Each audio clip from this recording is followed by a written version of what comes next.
We're not going to pretend that CES 2012 was the greatest event this time around, but there was certainly some top-notch kits for technophiles to get enthusiastic about. Two of the biggest themes from the show were OLED TVs and Ultrabooks, so we'll open our Sexy 6 with an entry for each. With a veritable slew of Ultrabooks on show, the Dell XPS 13 still stood out.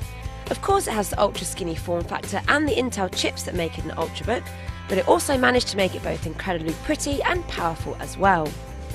We're talking 18mm thick at its fattest point, a 13.3-inch Gorilla Glass screen and Core i5 processor under the sleek hood, along with 4GB of RAM and a 128GB solid-state drive.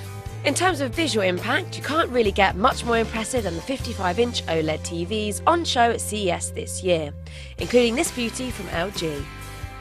Let's be honest, the chances of the Joneses showing one off in their living room are pretty thin, considering it's going to cost the same as a reasonably sized family car, but it's definitely a beautiful example of the TVs to come in the next few years.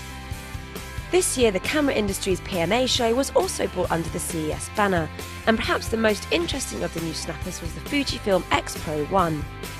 It's the company's first compact system camera and brings loads of cool features, including a new colour filter array inspired by traditional film cameras.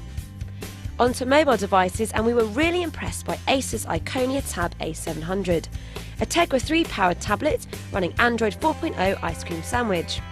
With a 1.3 GHz quad-core processor, a gig of RAM and 1080p 10.1-inch screen, this is raising the bar for 2012. It's only a concept, but Razer's Project Fiona gaming tablet certainly turned some heads at the show, even if it was caged behind a box so punters couldn't actually try the kit out for themselves. And last but not least is the Sony Xperia S, which, with or without the Ericsson branding, is an impressive looking phone, bringing dual-core processor, a 12-megapixel camera and a high-definition screen.